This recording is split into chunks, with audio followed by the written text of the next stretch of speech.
Hey folks, Aharon Rabinowitz here for RedGiantTV.com. A few years back, I did a tutorial called Creating and Enhancing Text Wipe-On Effects, and at the time, it was the height of text wipe-on technology, of that I can assure you. But looking at it now, well, it could use a little something, I'd say. Well, ladies and gentlemen, we can rebuild it. We have the technology. So, get ready, because we're about to have a $6 million action-packed episode of Red Giant TV, where we'll learn to create this text-to-sand transition effect. Now, I got the basics set up for creating this effect from Petter Norby, the creator of the Trapcode product line. But to many, this project file, which has sat on his website for a while now, has remained a mystery. No, an enigma wrapped up in a mystery. But today, my friends, we will decipher the code and go from passive observers to active participants in the world of textual alchemy. Now, this effect relies heavily on Trapcode Form, a plugin we've covered in a few tutorials here at Red Giant TV. So, without belaboring it, I'll simply tell you that, like its older brother Trapcode Particular, Form is a particle generation system for Adobe After Effects. It works differently in that particles are always in existence, although they may not be seen, which is going to help us. And if you don't have Trapcode Form, you can always download a trial version from the Red Giant software website.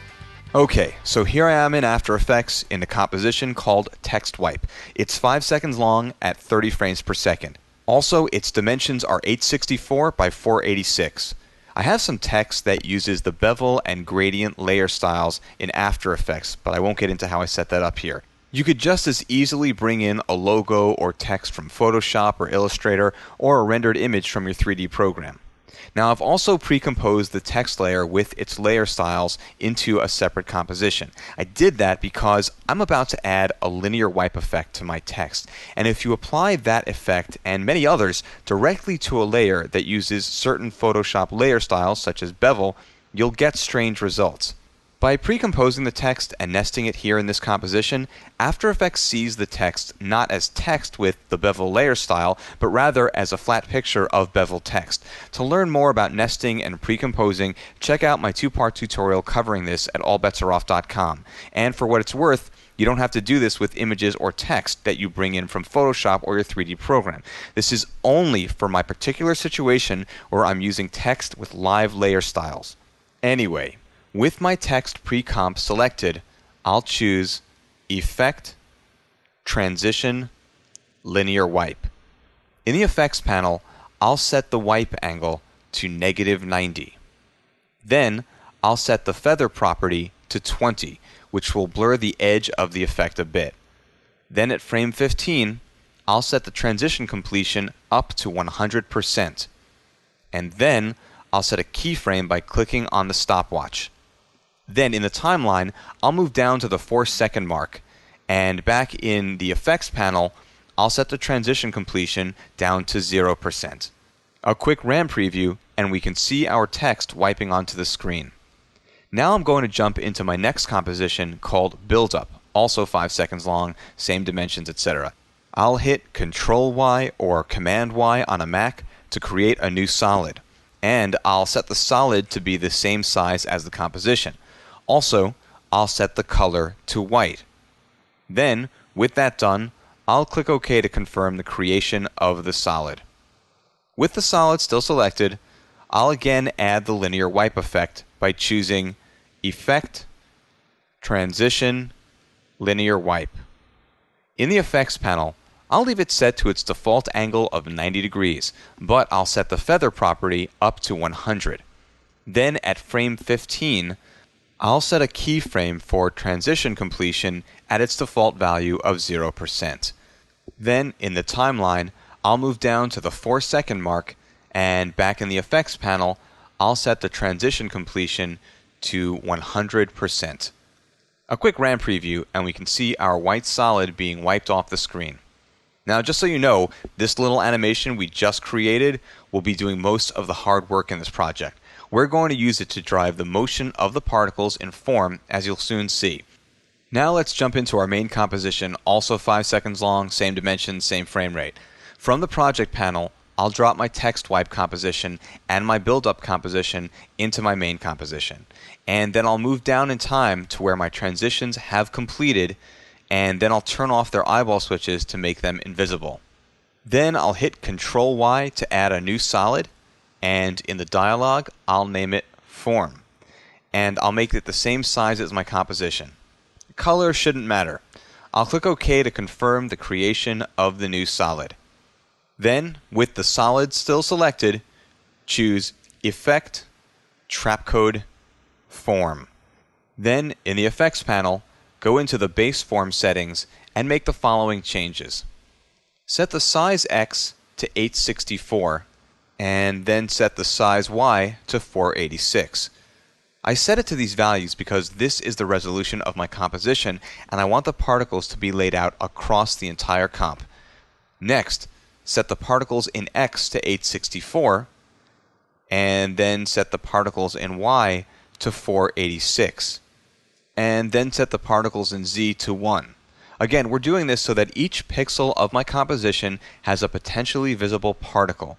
We may not use every particle, or rather not every particle will be visible, but this ensures that if we need a particle visible any place in this composition, it will be there. As far as what determines which particles are visible or not, we'll cover that next.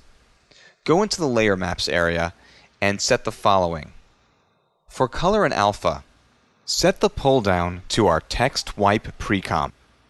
Then set the functionality pull down to RGBA to RGBA. This tells Form to use the color and the alpha channel or transparency channel of our text as the color and the alpha for the particles. Finally, set the map over property to XY so that it maps the color and alpha across XY space and not, for example, into Z space, which you might use in some situations. As you can see, we now have our text, but it's actually made up entirely of particles. But something is off about the colors. So go into the Effects panel in the Particle section at the bottom and set the Particle Transfer Mode from the default Add to Normal. Setting the transfer mode from Add to Normal ensures that the particles won't change as they overlap each other. But having done that, now you may find that your logo seems darker than it should when compared to the original, or more correctly, it's really partially transparent. And that's because Form is using a feathered sphere as the particle type or shape for each particle. By feathering the sphere, part of the particle is transparent. So if you go into the particle settings and set the sphere feather to 0, you're going to have better luck. Unfortunately, it's often not enough. I've found that even when I reduce the sphere's feather to 0, it still looks partially transparent, and I think that's because pixels are actually square, not round. So with each of the particles filling in for a pixel, a round particle won't fully cover the area of one pixel due to anti-aliasing. So here's what we can do about that. Choose Effect, Color Correction, Levels. In the Effects panel, set the channel pull down to Alpha. Then tighten up the alpha input white to strengthen the alpha channel. Nice solution, right? Well, I wish I could take credit for it, but honestly, I got really stuck here. I tried a bunch of different things and nothing was working. So I put in a call to Red Giant Software's co-founder and director of products, Sean Seyfried, and it wasn't like there was a stock answer for it, but we talked it out a bit and I explained the problem, and he came up with the solution. Good stuff, man. Thanks. Okay, moving on. Let's get back into the Layer Maps area and go into the Disperse section. In there, set the Layer Property pull down to our buildup layer, and then tell it to map over XY. Then go into the Disperse and Twist settings and set the Disperse property to 200. That will tell Form how much to disperse the layers based on our buildup composition. Let's do a quick RAM preview and discuss what that means. So basically, what we're doing here is telling the layer to disperse the particles based on our black and white buildup composition, using the brighter areas to push particles out and around while using the darker areas to keep them in place. So as different parts of the composition shift from white to black through the linear wipe effect, the particles go from being dispersed to sitting in place. Now the particles seem to fade into existence, but that's a trick. Remember, in Trapcode form, the particles always exist. But in our case, at times they're invisible because remember, at the same time that we're causing our particles to coalesce into our text logo, In our text precomposition, we're also transitioning our text on through a linear wipe. And since that wipe affects the text alpha channel, our particles who are using the alpha channel of the text to determine their individual level of transparency appear to fade into existence as the linear wipe takes effect. By the way, if you recall, we also feathered the buildup wipe, and that's because we wanted the particles to somewhat gradually coalesce, or if we were reversing the transition, to gradually disperse. If there was no feathering, the shift from black to white would be very abrupt, and the coalescing or dispersal would not be nearly as natural. Speaking of which, now I think this is pretty cool, but it could use a little something to make it flow and twist more. In other words, to make it look a little more organic. So let's make some changes to some of the default form settings. Let's go into the layer map settings again, and then get into the fractal strength area. In there, set the layer pull down to our buildup layer, and set our map over property to XY. Then go down into the fractal field area and make the following changes. Set the displace property to 450, which will really help displace our particles a bit. Set the flow X to -30, which determines how far the particles flow into X space, and then set the flow Y to -30 as well. Finally, set the flow evolution to 20 to control the rate of the flow shape's evolution. Basically, this is lowering the rate of change for the shape of the particle displacement. For the moment, let's turn on motion blur for both the composition and the form layer so that we can see this in all of its blurred glory. Previewing this may take a while as it's calculating the motion of tons of particles, even invisible ones. Do a RAM preview and we have a nice dust to text transition. To reverse this so that the text wipes away from left to right, you need to do the following. In our text composition, you need to set the linear wipe effects angle to 90 degrees, and then hit U to reveal the transition completion keyframes, and then select those keyframes and choose Animation, Keyframe Assistant, Time Reverse Keyframes, so that it now starts with a transition completion of 0% and ends with a value of 100%. Then, in the build-up composition, you need to set the wipe angle to -90 degrees, and then again reverse the transition completion keyframes. A RAM preview, and we have our text becoming dust. Also, if you want a change that's more gradual from text to dust, then we again have to go back into the text composition and set the linear wipe's feathering from 20 to 40. Then in the build-up composition, go into the linear wipe effect and set the feather from 100 to 200. A RAM preview, and we have a more gradual transition from text to sand. The point being here is that the more you feather the linear wipe, the more gradual this change will be. So play around with the linear wipe settings to see what you can come up with. Plus, you can use this with a lot more than just text.